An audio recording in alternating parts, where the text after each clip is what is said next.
I know how deeply you, the entire nation, and I think I may say the whole world, sympathize with me in the irreparable loss we've all suffered. The state banquet was minutes from beginning when King Charles saw the one face he had not authorized to enter.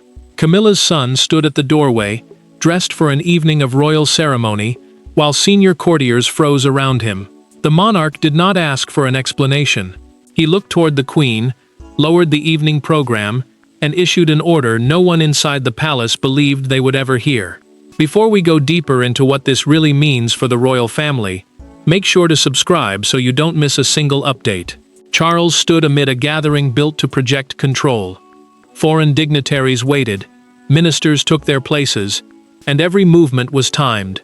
A state banquet, an official royal dinner held to honor visiting leaders, could not be cancelled without humiliation spreading beyond the palace.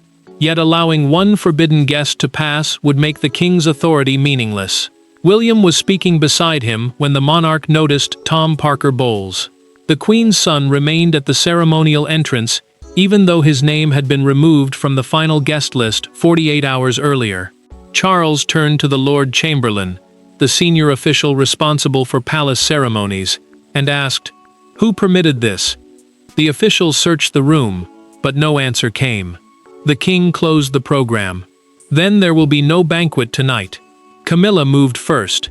Shame and anger crossed her face as she stepped toward her husband, but he raised one hand and stopped her. Her son had become the reason foreign guests were being turned away. William watched Tom and felt suspicion settle over him. The man at the doorway showed no surprise. He had arrived expecting someone's protection. A senior courtier approached the prince and confirmed through the seating record that Tom's place card had once appeared beside Camilla's, then disappeared after Charles issued a private order. This was no innocent confusion. Someone had restored his confidence without restoring his name. The closed doors changed everything. Guests received an explanation about an urgent royal matter, while the monarch ordered security to preserve every message, entry record, and authorization linked to Tom's arrival. Camilla stared at her son as an equerry approached. He did not protest. Instead, he touched the sealed envelope inside his coat. Charles walked away without offering the queen his arm.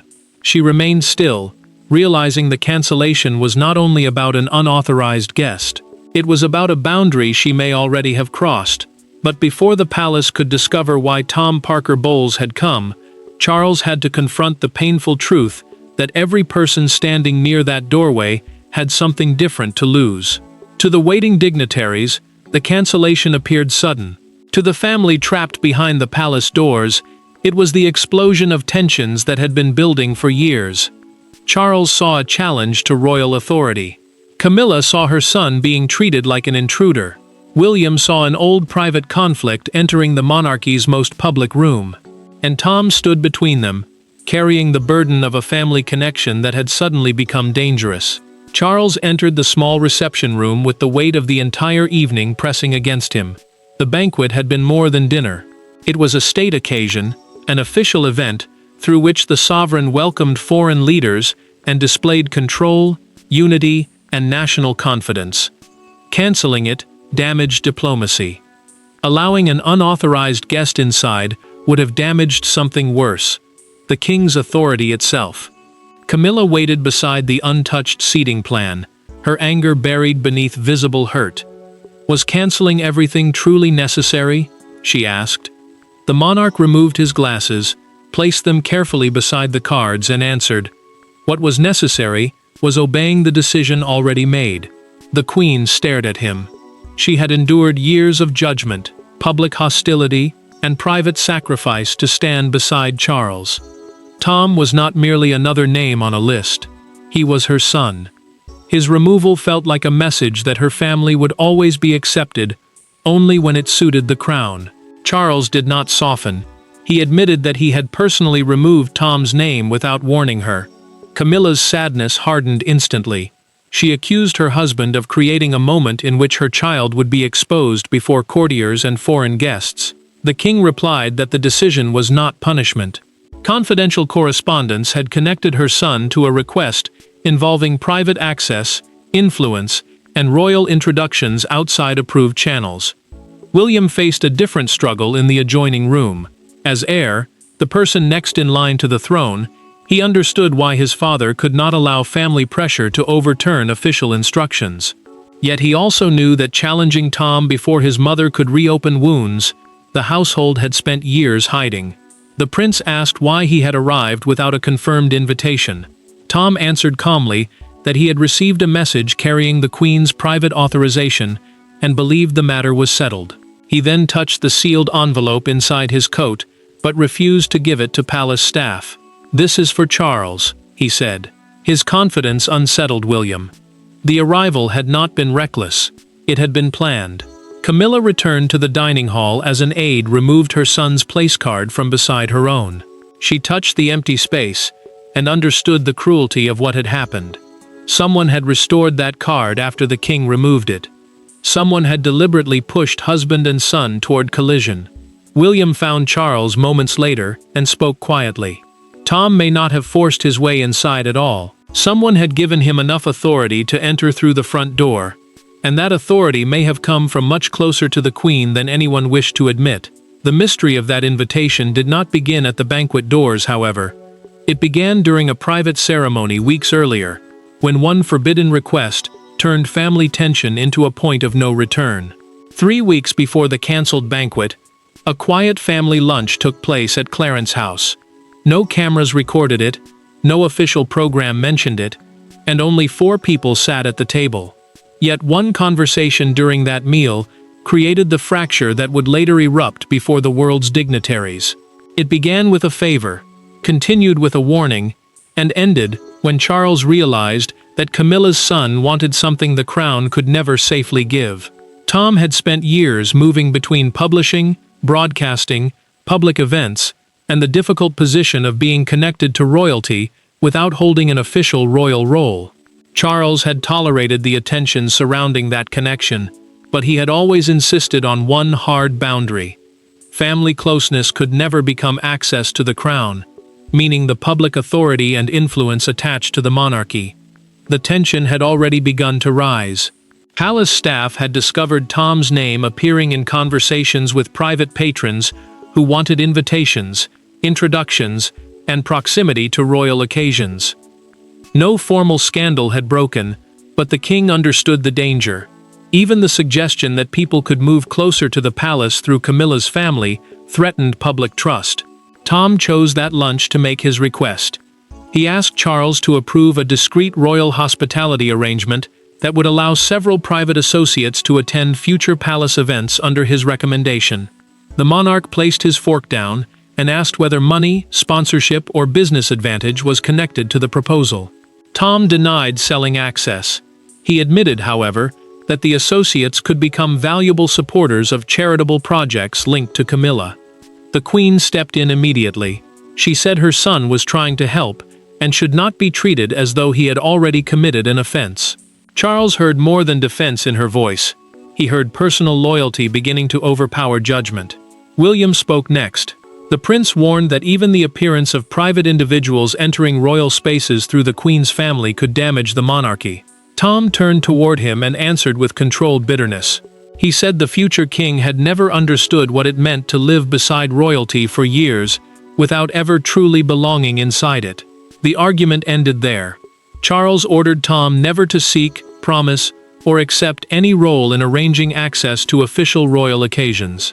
He also removed him from the coming state banquet until the matter could be reviewed. Camilla remained seated after her son left. She told her husband that the exclusion would look deliberate and cruel. The king replied that protecting the crown sometimes meant refusing the people closest to it.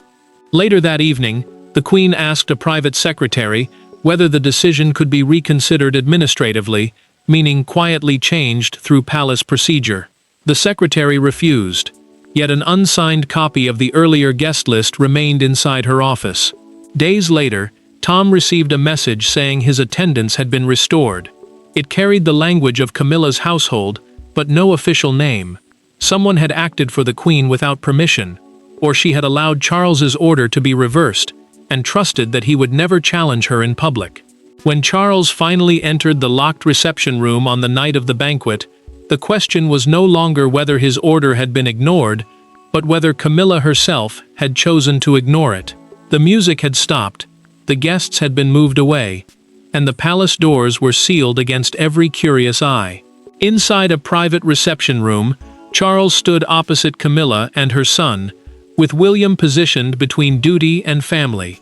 No advisor could soften what came next. No official statement could disguise it. The king wanted one answer: who had restored Tom's access after the sovereign had personally ordered his name removed? Charles placed the unauthorized entrance authorization on the table. The paper carried the royal cipher, the official symbol used to show that a document comes with the monarch's authority. He looked at Camilla, then at Tom, and asked how that mark had been obtained. Tom answered first. He said the authorization had arrived digitally from a member of the Queen's household and that he believed the argument over his invitation had ended. He had not forged anything, threatened anyone, or pushed through security. He had simply presented the document and walked inside. Camilla held herself still as Charles turned toward her. "Did you approve this?" he asked. The Queen said she had asked for compassion, not deception. The distinction only deepened his anger. He did not want careful language. He wanted the name of the person who had acted. Camilla's restraint broke. She told him that her son had spent years being welcomed when useful and pushed away whenever the palace feared criticism. She accused the monarchy of accepting her while keeping her children permanently outside every important door. Charles did not retreat. He said the crisis had nothing to do with Tom's birth or his place in the family. A direct royal order had been secretly overturned on the night of a state occasion, an official event representing the crown before foreign guests.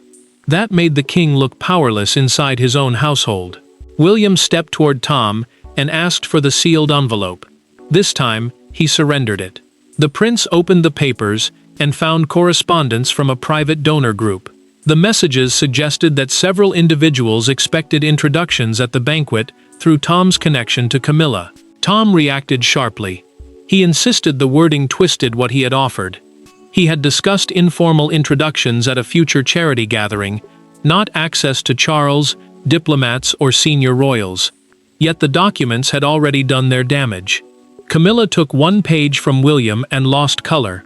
At the bottom was the name of an aide from her own household. Someone close to her had known about the donors, the restored invitation, and Tom's arrival.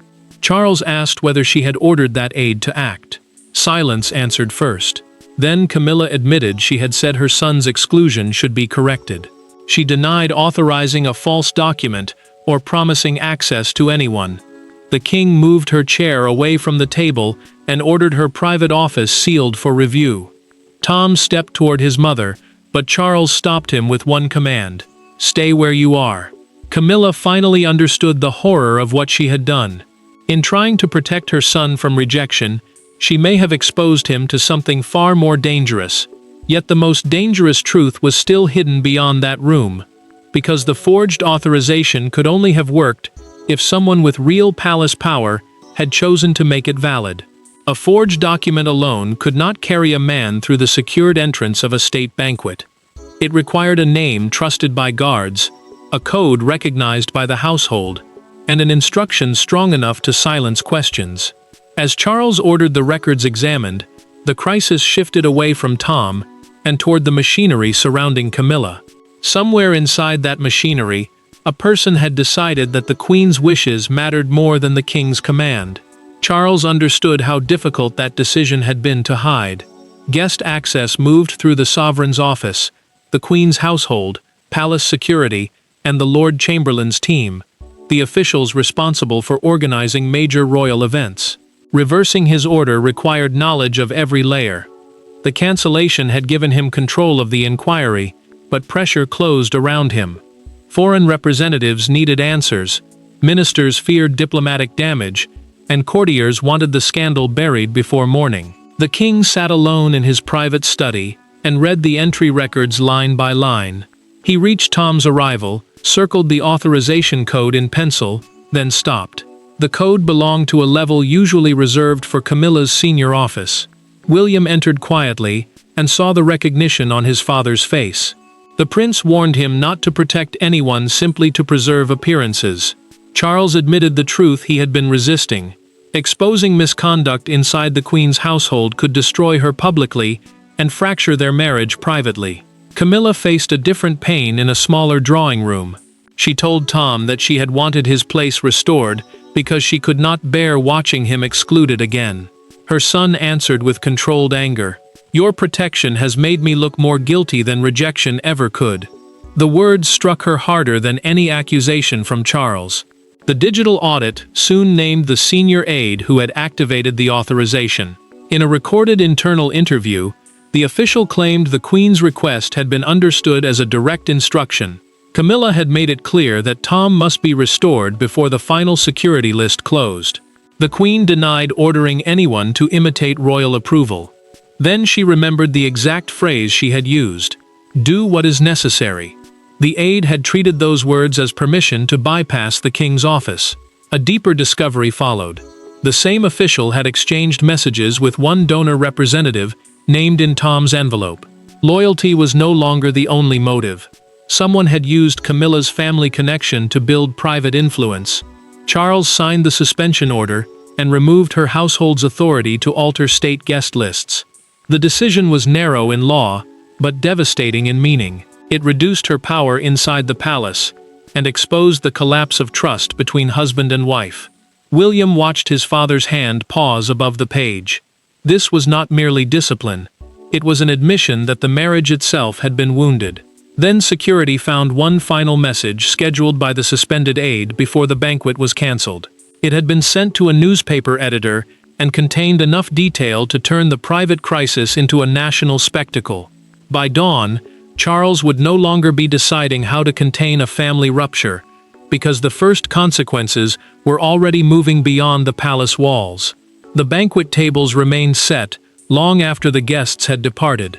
Crystal glasses stood untouched. Candles burned lower, and every empty chair reflected the scale of the king's decision. But the most painful consequence unfolded far from the abandoned hall.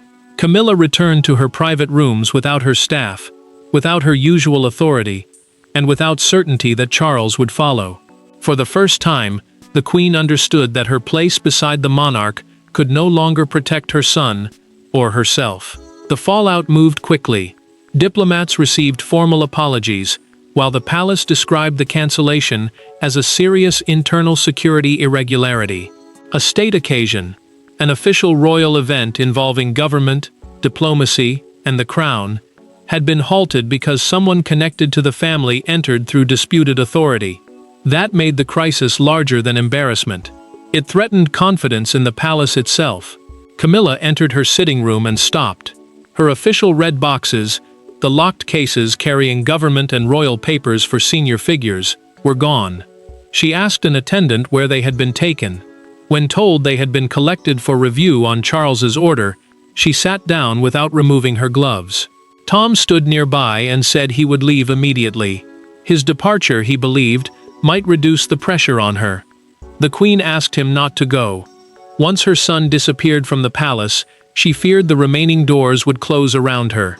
Tom's control finally cracked. He admitted the restored invitation had seemed irregular. Still, he had accepted it because he believed his mother had finally forced the household to recognize him as part of her life. Camilla answered that she had spent years serving the crown without demanding acceptance for her children. His removal from the banquet had made every sacrifice feel useless. Charles refused to meet her that night. Instead, he sent a handwritten message stating that no personal conversation could happen until he knew whether her instructions had helped create the breach. She read it twice, then folded it slowly. The suspended aide was escorted from the grounds after investigators uncovered messages with private patrons. In a recorded departure statement, the official declared that Camilla knew more about Tom's restoration than she had admitted. The accusation deepened the damage. William received a preliminary report showing that Tom had taken no money and had not created the authorization. The prince found him in a quiet corridor and said innocence of forgery did not erase the danger of accepting unofficial influence. Tom looked at him bitterly. "Royal families granted access every day," he said. His real offense was trying to use the same system without being born inside it. Near dawn, Charles finally reached Camilla's door. He raised his hand to knock, then heard her crying inside. The king lowered it and walked away, unable to decide whether entering would comfort his wife or compromise his duty. The crisis could not be resolved through reports or locked offices. It would turn only when Charles and Camilla faced each other without aides, titles, or their children standing between them. The following morning, Charles dismissed every advisor from the room and asked Camilla to meet him alone. There were no officials taking notes, no family members preparing arguments, and no palace language to protect either of them. For nearly an hour, the king and queen spoke not as sovereign and consort, but as husband and wife. What emerged was more painful than a confession and more powerful than a defense: the truth about why Camilla could not accept her son's exclusion. Charles waited beside the cold fireplace as she entered without jewelry, folders, or prepared answers. He closed the door himself and asked her to repeat every word she had spoken to the suspended aide. Camilla did not hide behind caution this time. She admitted demanding that Tom's exclusion be reversed. She had never ordered anyone to forge approval, but she had deliberately avoided asking how the restoration would happen. She wanted the result more than she wanted to respect the process. The king told her that this silence was the heart of the betrayal. She may not have created the false authorization, yet her pressure had allowed another person to believe the monarch's command could be ignored. A sovereign's instruction, a direct order issued under royal authority, meant nothing if those closest to him could quietly bend it. The queen finally explained what fear had driven her. She believed the removal was not simply about protocol. To her, it felt like Charles distancing himself from her children whenever the monarchy faced criticism. Tom and Laura had repeatedly stayed outside official family moments to protect the institution. Seeing her son included, then suddenly removed, released years of resentment she had never spoken aloud. Charles absorbed the accusation without turning away. He admitted that he had excluded her from the decision because he feared she would defend Tom before hearing the evidence. In doing so, he had treated his wife like a problem to manage, rather than a partner to trust. Camilla then made the choice that changed everything. She offered to surrender all authority over state guest lists and accept the findings of the inquiry, the formal internal review examining how the breach occurred. She also agreed to state clearly that her son could never use her position to secure invitations, introductions, or influence. Charles promised that Tom would not be publicly blamed for forging the document when the evidence showed he had not created it. Reckless judgment, he said, was not the same as deliberate corruption. Camilla asked whether their marriage could survive the humiliation.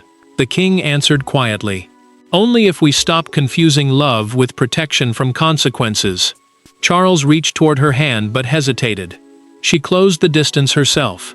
Together, they agreed that the aide's misconduct would be disclosed, her household powers restricted, Tom required to acknowledge his error, and the monarchy forced to accept its own failure. Their private agreement restored a measure of trust, but the palace still had to face a country that had awakened to images of an empty banquet hall and rumors of a royal family at war. By breakfast, the cancelled banquet was no longer a private royal emergency. It had become a national image, a magnificent hall prepared for diplomacy, every place setting untouched, and one unexplained absence powerful enough to stop the crown's entire evening. The public did not yet know every detail, but it understood the symbolism immediately. A family boundary had been crossed, a king had responded, and the queen's son stood at the center of the most humiliating palace disruption in years. Rain fell steadily outside Buckingham Palace as broadcasters reported live, and a crowd gathered behind the barriers. One woman raised the morning edition of the Daily Chronicle above her head. Its front page showed an empty gilded chair beneath the headline, "The Guest Who Stopped the King's Banquet." Buckingham Palace, the monarch's official London residence, and the center of major royal ceremonies, had become the stage for a crisis the family could no longer contain. Charles watched the coverage in silence. A national broadcaster said he had cancelled the event after an unauthorized guest connected to Camilla's family entered through disputed approval. Some viewers praised the king for enforcing rules against his own relatives. Others condemned the decision as a brutal rejection of the queen's son. Tom followed the reports from a private residence. When one commentator accused him of trying to trade family connection for palace access, he switched off the television and told Laura that silence would now look like guilt. His sister urged him to speak before strangers decided his motives for him. Camilla received newspapers carrying photographs of her son entering the palace. The captions described him as expelled and disgraced. She knew he had not forged the authorization, yet the public had not seen the evidence. Every headline turned his mistake into a verdict on her motherhood. The palace answered with a precise statement approved by Charles. It confirmed that Tom's invitation had been improperly restored after the sovereign withdrew it. The document also stated that he had not created the false authorization, but had shown poor judgment by attending without direct confirmation. The consequences became official. A senior household aide was suspended, and the Queen's administrative powers over state events faced formal review. Gossip had become institutional action. Tom then released a recorded personal statement. He admitted that he should have questioned the invitation and apologized to the king, the foreign guests, and his mother. He refused to blame Camilla. Walking through the door, he said, had been his decision. William publicly supported his father without attacking her. No family relationship can override the integrity of the crown, the prince declared, and the sentence echoed across every broadcast. Investigators later confirmed that the suspended aide had contacted private donors and manipulated the access document for influence. The discovery cleared Tom of the darkest suspicion and proved Charles had been right to stop the banquet. Once the noise of the headlines faded, only one verdict remained: what the cancelled banquet had cost Charles, Camilla, and Tom, and what it had ultimately preserved. The banquet was eventually rescheduled, the foreign guests returned, and the palace hall once again filled with music and ceremony. Yet nothing inside the royal family returned to its previous shape. Charles had protected the authority of the crown, but he had wounded his wife. Camilla had defended her son, but she had allowed love to weaken judgment. Tom had entered through a door, opened by influence, and left understanding that belonging could never be demanded through access. Charles approved a new security structure before a single guest returned. Every change now required written authorization from the sovereign's office, the team that carries out the monarch's official decisions. No member of the extended family could be added through another royal household, no matter how close the personal connection. The rule mattered because trust had already failed once, and the crown could not survive a second secret reversal. The inquiry delivered its final judgment. The suspended aide was permanently dismissed after documented messages confirmed the misuse of Camilla's request, the unauthorized restoration of Tom's invitation, and private contact with donors seeking royal proximity. The Queen formally surrendered her ability to alter state event guest lists. She remained beside the king and continued her duties, but her office would now operate under stricter control. Tom was cleared of forging the document or accepting payment. Still, he admitted through a written statement that he had ignored obvious warning signs because he wanted his place beside his mother to feel publicly recognized. Charles met him privately before the rescheduled banquet. The small office held none of the ceremony waiting beyond its door. "You were not rejected as her son," the king told him. "You were refused as a route to the crown." Tom lowered his eyes. "I understand that now." The monarch did not restore him to the guest list. Instead, he invited him to a private family lunch at a later date. The distinction was permanent. Personal belonging could exist, official privilege could not be demanded. Camilla approached the same doorway beside her husband that evening and briefly stopped. The Queen remembered where her son had stood, where the music had ended, and where her judgment had failed. Charles offered his arm. She accepted it. Their marriage had survived, but neither pretended the wound had disappeared. William watched them enter and understood the final lesson. The monarchy had endured not because the family escaped pain, but because private loyalty was finally prevented from controlling public authority. The empty chair from the cancelled evening became the symbol of everything they had learned. Charles accepted humiliation to defend the crown. Camilla discovered that protection without limits could place her son in greater danger. Tom learned that living close to royalty did not create a right to its power. The cancellation had not destroyed the marriage or removed the queen. It had forced the family to separate affection from influence. Charles had not chosen ceremony over family. He had ensured that no one, not even Camilla's son, could enter the machinery of the crown through a door the king had ordered closed. And when the banquet doors finally opened again, they opened on Charles's terms, leaving the monarchy bruised, the family humbled, and the boundary of the crown unmistakably restored. Thanks for watching. Please don't forget to like and subscribe, and we will see you in next one.